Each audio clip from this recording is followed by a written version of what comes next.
Bienvenidos a AgroRegenera, Hardy Cárdenas. En este espacio, la tradición se une a la innovación para impulsar el desarrollo sostenible. Cada episodio reúne historias inspiradoras de productores, expertos, comunidades y organizaciones comprometidas con la tierra. Acompáñenos en el camino hacia un mañana sustentable en AgroRegenera, Hardy Cárdenas. Bienvenidos y bienvenidas a este nuevo capítulo de AgroRegenera. En esta oportunidad quiero presentarle un gran amigo, un gran visionario y una gran persona. Este productor lechero está en la ciudad de Río Bueno y ha marcado un referente en la producción sustentable de leche.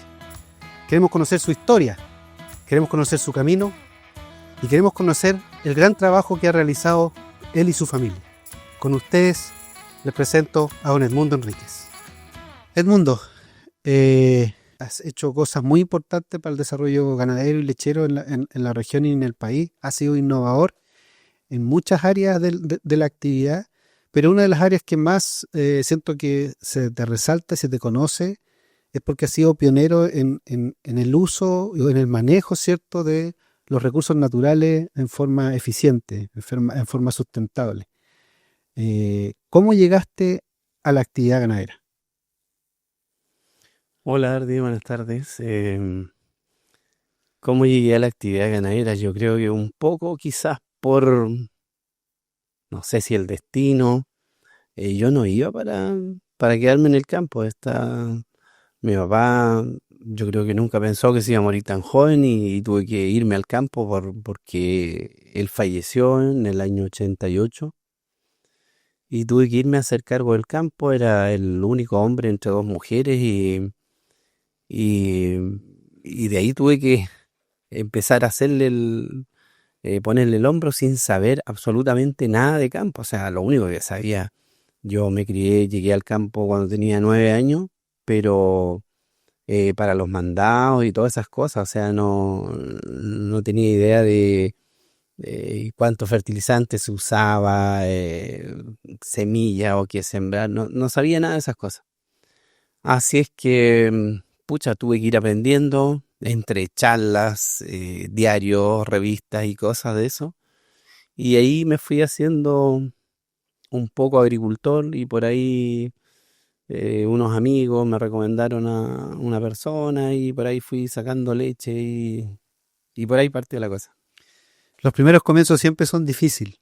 Así. ¿Cómo vas logrando? Porque yo desde que te conozco y que trabajamos juntos, siempre has tenido el cuidado de no destruir el suelo. ¿Cómo llegas a eso?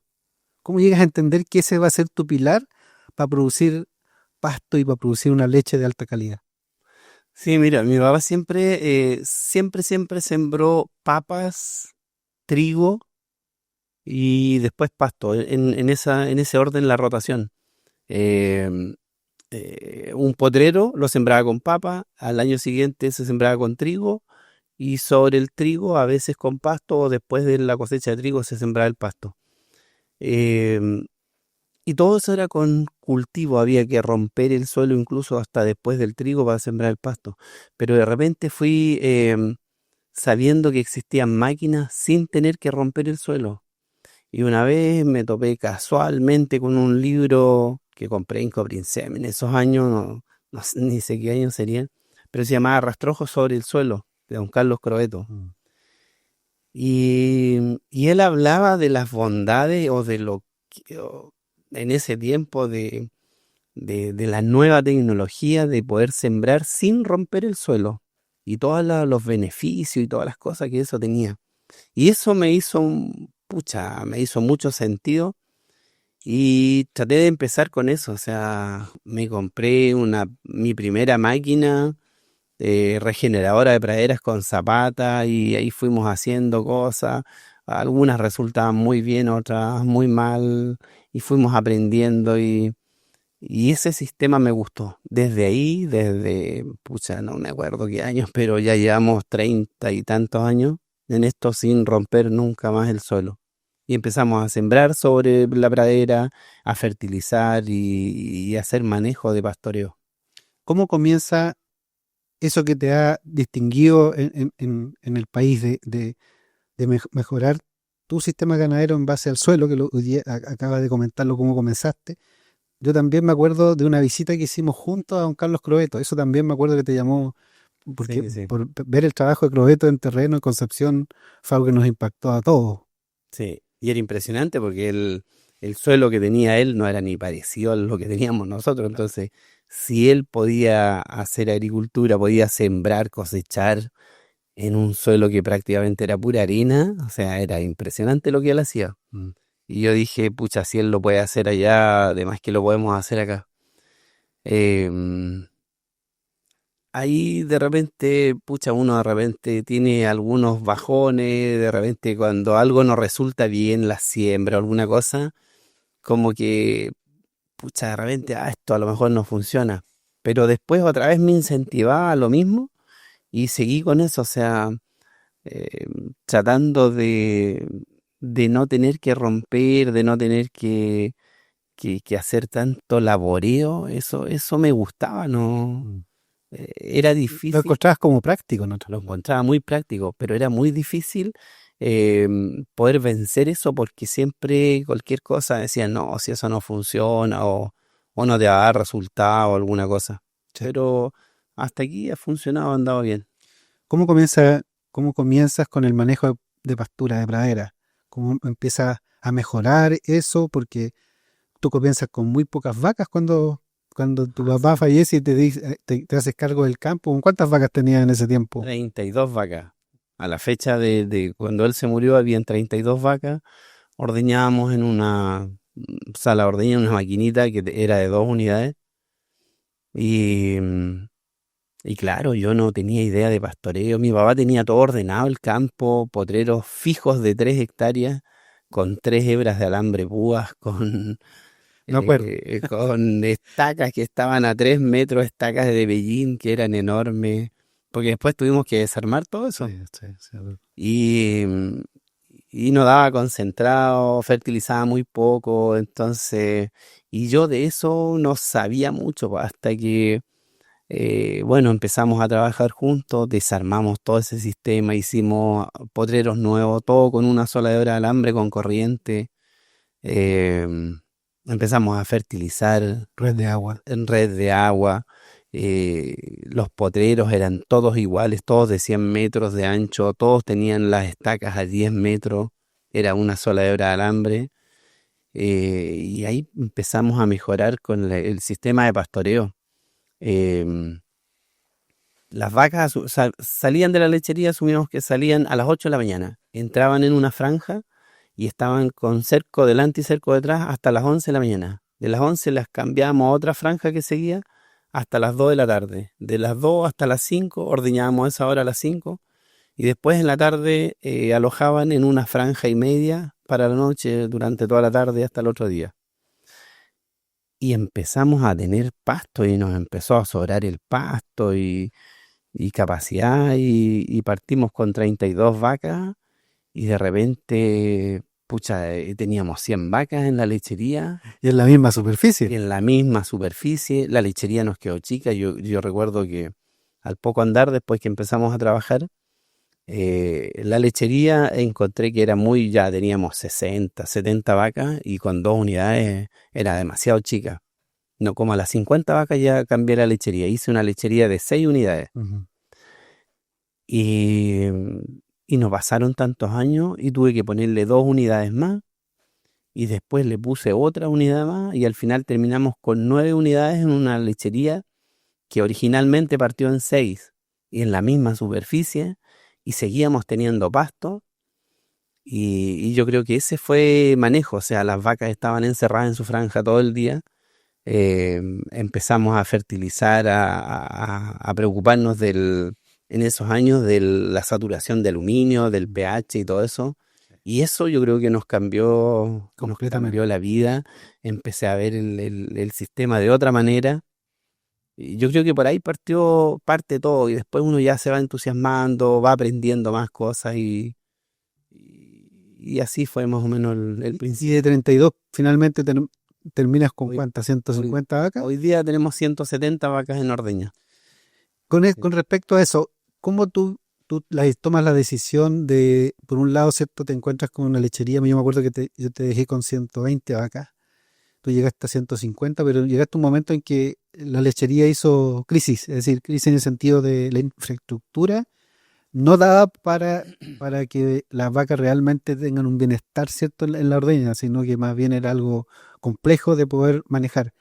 Sí. Tomas la decisión de ser, de irte a los robots, ¿ya? Eso es un tema, un salto inmenso, donde en Chile todavía no habían robots. Tú tomaste ese camino. ¿Por qué lo tomaste? ¿Qué te llevó a eso? Un poco, bueno, estábamos ya con 150 vacas en una lechería que había partido de 6 unidades y ya estaba en 9. Habíamos cambiado la pulsación, le había puesto retirador automático, le había cambiado la tubería, los colectores, o sea, ya no llevaba cómo hacer el ordeño más rápido, porque nos demorábamos 3 horas en la mañana y 3 horas en la tarde en la ordeña. Y yo creo que lo que más me hizo ver otras posibilidades, siempre andaba buscando qué equipo colocar que sea más rápido, Ya. porque yo tenía que estar, o sea, yo estaba todos los fines de semana, los días domingos, me tocaba ordeñar. Entonces ordeñar y estaba 3 horas en la mañana, 3 horas en la tarde, los días feriados, los días que el lechero tenía Es decir, licencia. la Navidad y fiesta, No, eso era todo. trabajo. Yo tenía que estar en la lechería. Entonces, pucha, ya empecé a buscar a ver qué podía hacer, cómo hacer más rápida la ordeña, que ojalá estuviera 1 hora en el pozo y me fuera para la casa, pero no había nada, excepto lecherías rotativas, que en ese entonces lo más chico eran 40 unidades, o sea, me iba a demorar 1 hora en sacar leche, pero me iba a demorar 2 horas en el lado del equipo, no sé, o sea, pero no era para la realidad mía. Ujú. Y ahí de repente apareció el sistema robótico. eh, Estuve en Nueva Zelanda viendo lecherías con robot. Y yo creo que yo dije, al volver de Nueva Zelanda, yo dije, en ese tiempo ya Coluna tenía un convenio con la empresa que traía los robots a Chile, Lely. Y yo dije aquí la única alternativa es salir del pozo, aparte de todos los beneficios, todas las maravillas que ofrecía el ordeño robótico. O sea, yo veía todas las partes, lo bueno, lo positivo. Claro, tenía algunas cosas incertidumbre, qué iba a pasar, si esto quedaba en pana, si tenía una falla, alguna cosa.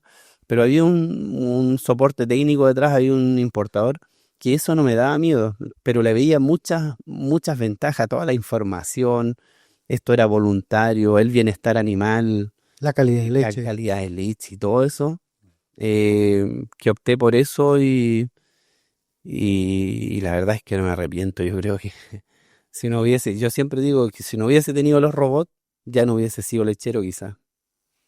En ese cambio de tomar, ¿cierto? La tecnología, también tomas otra tecnología que tiene que ver con generar datos, información muy importante para manejar bien tus recursos naturales, que en este caso es el pasto, que va acompañado también con lo que tú mencionas con el robot. Tomas directamente el camino de la regeneración, es decir, no usas pesticidas, insecticidas, ni fertilizantes, ni nada en tu unidad productiva. Si examinaran esa leche, yo creo que sería la leche de mejor calidad que hay, que llega a la planta. Sí. Eh, ¿cuál le- cómo lo ves en este proceso? Llevas 5 años prácticamente trabajando con Grassland, que es una empresa que trabaja la ganadería regenerativa, pero a través de los datos, a través de la información. Toda la semana te llega un informe donde tú tienes que hacer un manejo. ¿Te ayuda harto tener ese tipo de herramientas, ese tipo de análisis para gestionar mejor tus recursos naturales? Sí, por supuesto. O sea, ahí entre medio, bueno, a uno con todo esto ya de no estar ordeñando, le empieza a quedar un poco más tiempo y empieza a tener, no sé, a pensar después en otras cosas. Ujú. Lo que más me complicaba era la romaza. Yo tengo mucha romaza en el campo y eso fumigaba con fumigadora de barra todos los años, todas las temporadas, en octubre.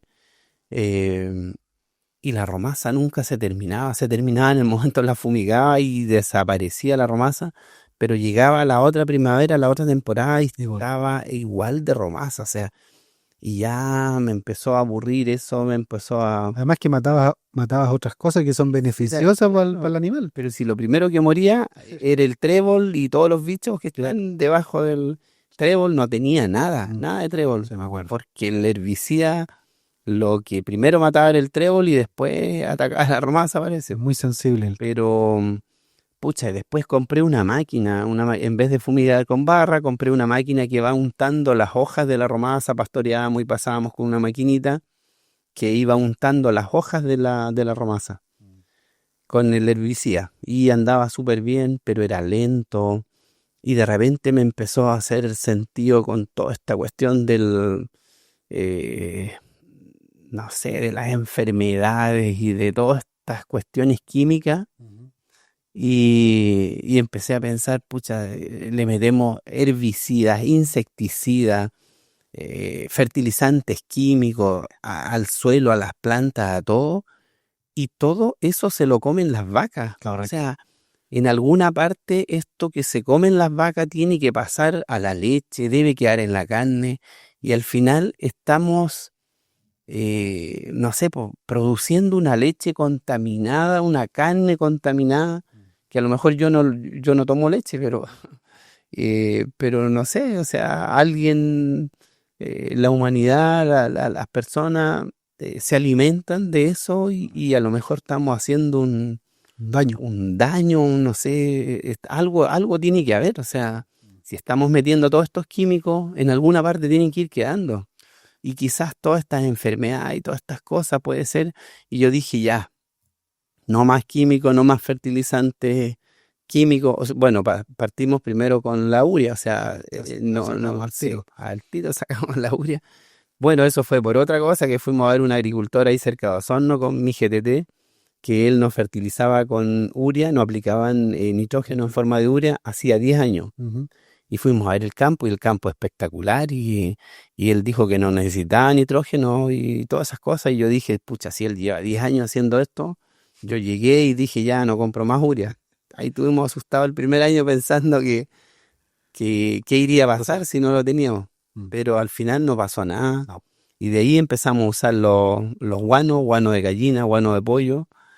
Y hasta aquí, pucha, hemos andado súper bien. La producción no se cae, sube de a poquito, pero va subiendo, va mejorando. Sí, la producción, sobre todo el primer año, cero, no pasó nada, nada, nada. Yo pensé que el pasto se iba a poner un poco amarillento, se iba a notar la falta de nitrógeno. Y no pasó nada. Yo me acuerdo que botamos varios mitos. Uno de los mitos que había era que iba a haber mucha extracción, ¿cierto? Y que los campos se iban a degradar desde el punto de vista químico. Sí. Y de acuerdo a las informaciones, los datos que hemos recogido, la verdad que se ha producido algo totalmente distinto y que ha sorprendido a muchos agrónomos que han ido a ver y les mostramos los análisis de suelo y quedan maravillados.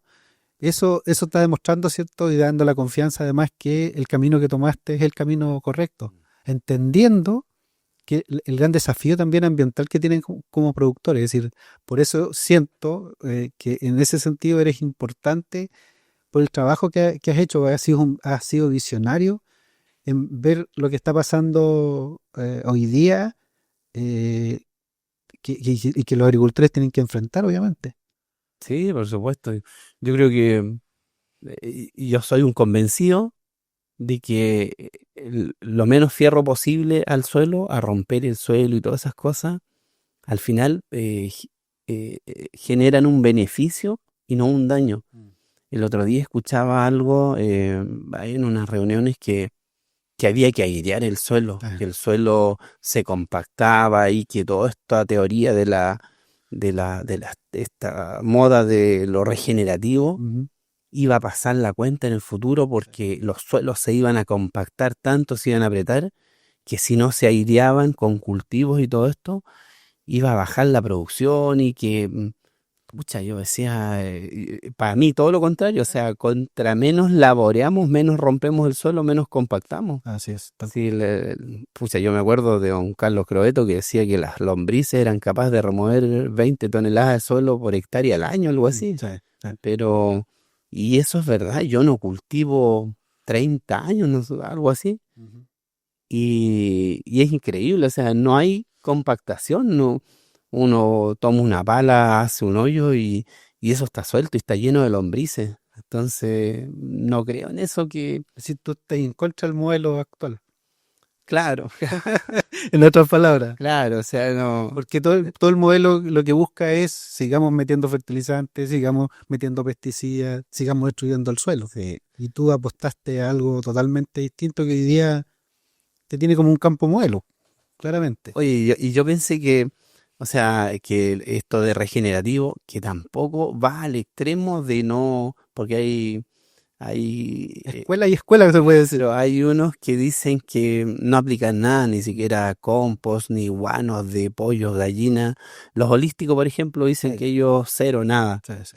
Pero yo pienso que ahí baja un poco la productividad, se resiente de primera, hasta que, no sé, toma. Yo creo que al final funciona, pero habrá que aguantar unos 4, 5, 10 años, no sé cuánto, hasta que esto Se equilibre. se equilibre, se estabilice. Sí.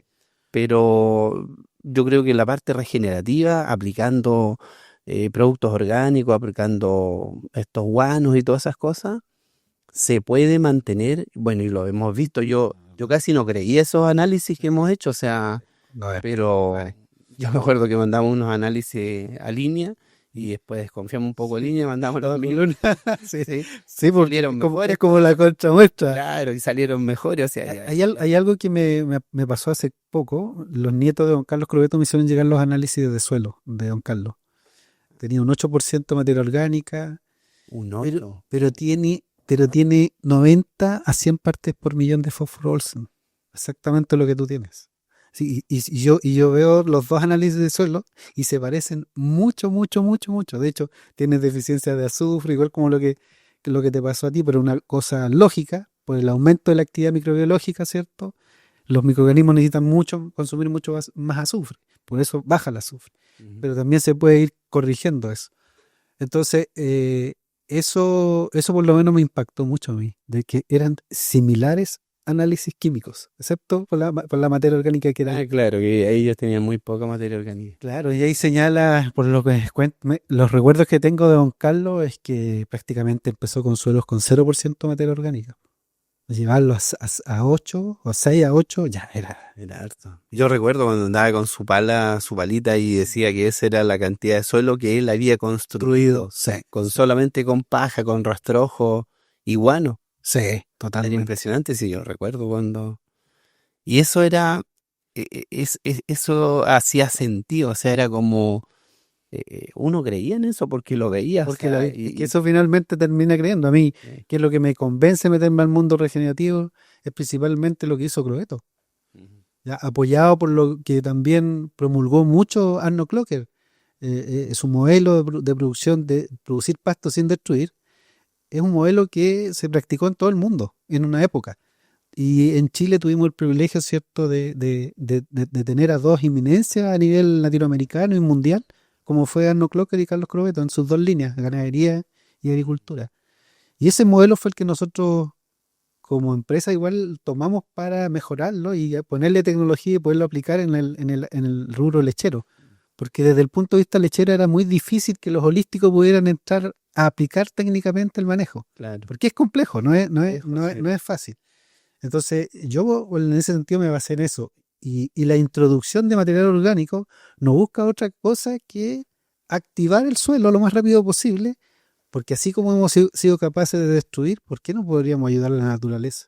Si eso es lo que, Claro. si eso es lo que estamos haciendo con nuestros modelos regenerativos, en el caso tuyo que lo estás aplicando ya hace muchos años inconscientemente, pero ahora más conscientemente con todo lo que está pasando a nivel mundial con el cambio climático. Sí, por supuesto. Y casi nadie se preocupa o le tiene, o le toma un poco el peso esto del cambio climático, Todavía el agricultor lo ve como, como lejano, como, claro, lo dices tú. total, a mí no me va a tocar o no me va a pesar, pero de repente ser un poquito egoísta pensando en que podemos dejar la escoba, hacer lo que queremos aquí y le vamos a dejar a nuestras generaciones para atrás un legado terrible, o sea, quién sabe con qué van a tener que Sí. enfrentarse ellos algún día por las cosas que estamos haciendo ahora. ¿Eso te anima mucho? ¿Te impulsa mucho Sí, por a trabajar? supuesto, o sea, eso es, yo creo que, pucha, si todos sacáramos un poquito de todos estos venenos del suelo, hasta los animales, a lo mejor van a producir más o mejor, o van a ser más longevos, vamos a evitar un montón de, quizás, de enfermedades y cosas así, o sea, y lo natural no es malo y se puede convivir y se puede ser rentable y solventarse haciendo buenas prácticas sin tener que bajar tanto la producción y esas cosas. O hipotecar, ¿cierto? Eso, El claro. campo en el sentido de, porque principalmente, ¿qué estás haciendo con el modelo actual? Estás, ¿cierto? Está produciendo ese fenómeno para las generaciones que vienen. Pero claro, sí, sí, sí. No, sí, eso es. Pero no todo el mundo lo entiende, o sea, es medio complejo, ¿Encuentras tú bueno, tú participas de actividades ganaderas, estás ligado, ¿cierto? A agrupaciones de productores como los GTT, sos un constante partícipe en el mundo ganadero. ¿Qué falta, mundo, para que nosotros, los ganaderos o los productores, entiendan que este es el camino de regenerar el ecosistema, de recuperar nuestros suelos? Si recuperamos el suelo, recuperamos nuestra agua, nuestros bosques. Tiene un camino lógico, sí. pero ¿por qué crees tú que los productores no van a ese ritmo todavía? No han tenido esa visión que tú tuviste hace 25 años atrás, 30 años atrás. Pienso que quizás a lo mejor es convencimiento, em,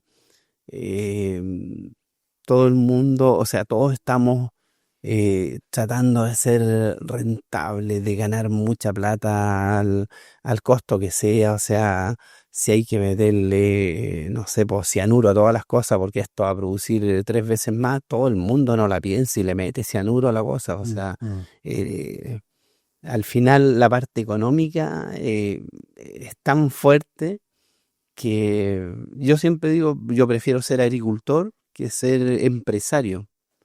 Se habla mucho de que todos somos empresarios, o sea, y todos somos empresarios, tenemos una empresa, Mm.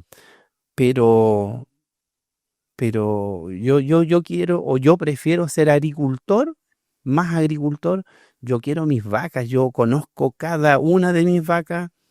eh, hay personas o hay agricultores que les da lo mismo las vacas, o sea, las vacas es un número. Y la vaca le da lo mismo si es verde, azul, negra, roja, da lo mismo. O sea, mientras dé leche y tenga buenos números, bien, y si no, se va. Yo prefiero ser agricultor y tener una raza de vacas y querer mis vacas y el suelo y toda esa cosa, eh, pero vivir más tranquilo, no tener que importar tanta cosa o tener que meterle tantas cosas al pasto para que crezca, cosas químicas, cosas Controlar plagas, que el para gusano, controlar plagas y todo. Oye, ¿hace cuántos años? Casi 30 años que trabajamos juntos, nunca más fumigué contra cuncunilla negra. Sí, me acuerdo. Y yo me acuerdo que me decían que no, que en el campo habían cuncunillas, que yo no veía el ataque, ¿no? Sí. Salimos a buscar una vez cuncunillas negras y no habían cuncunillas negras. Po. Es el manejo, o sea, hay cosas, bueno, ahora no sé si me mira a resultar o no, pero la romaza que todavía que me complicaba mucho, mucho, Hoy día la quieres. hoy día no la quiero tanto, pero la acepto. Hoy día vivo con la romaza, pero ahora no aplico ni un herbicida, Claro. ninguna cosa, y lo único que hacemos es cortarla delante de las vacas antes que pasen las vacas, y la idea es no dejarla semillar, Correcto. que no semille y que no vaya metiéndole más semillas al suelo. La otra vez vino un señor en un grupo de estos que siempre van al campo, o sea, y andaba un irlandés. Ha Y visitado a harta gente tu campo mundo, ¿eh? sí, he tenido la Yo suerte creo que te faltó hacer un librito. Haber tenido ya varios. de saber, claro, un control de visitas. Sí. eh, y me dijo que no me preocupe de la romaza. Pues yo le conté que antes fumigaba la romaza, que todas esas Mm. cosas, que lo único que me tenía complicado era la romaza, que cómo me sacaba la romaza de encima. Y uno podía haber hecho un barbecho químico Y solucionas al y tiro. solucionaba el problema y quemaba 2, 3 años con glifosato y sembraba pasto, trigo, nabos, lo que sea, Sí. iba a sacar la romaza. Mm. O iba a tener menos romaza. Y me dijo esa vez que no me preocupe la romaza, que la romaza no era tóxica, que lo único que tenía la romaza que era invasiva. Mm. Pero había que controlarla, pero que las vacas incluso, los animales se la comen cuando uno la corta y está premarchita y los animales se la comen, no les hace nada, no es palatable, por eso no se la comen cuando Amarga. debe ser, Mm. sí. Pero una vez que está deshidratada y todo eso, me dijo seca, igual se la comen, en el ensilaje se la comen, no pasa nada. Así es que me dijo, olvídate de la romaza, no sufras por la romaza. Y ahí eso me calmó y ahora estoy conviviendo con la romaza, pero ahí controlándola que no semille. Entonces, todas estas cuestiones que, pucha, no son no hay que ser tan extremista y meterle líquido y todas esas cosas. O sea, hay que tratar de ser un poco agricultor y querer lo que uno está haciendo y tratar de hacerlo mejor. O sea, de no meterle tanto veneno y tanto fierro y tanto.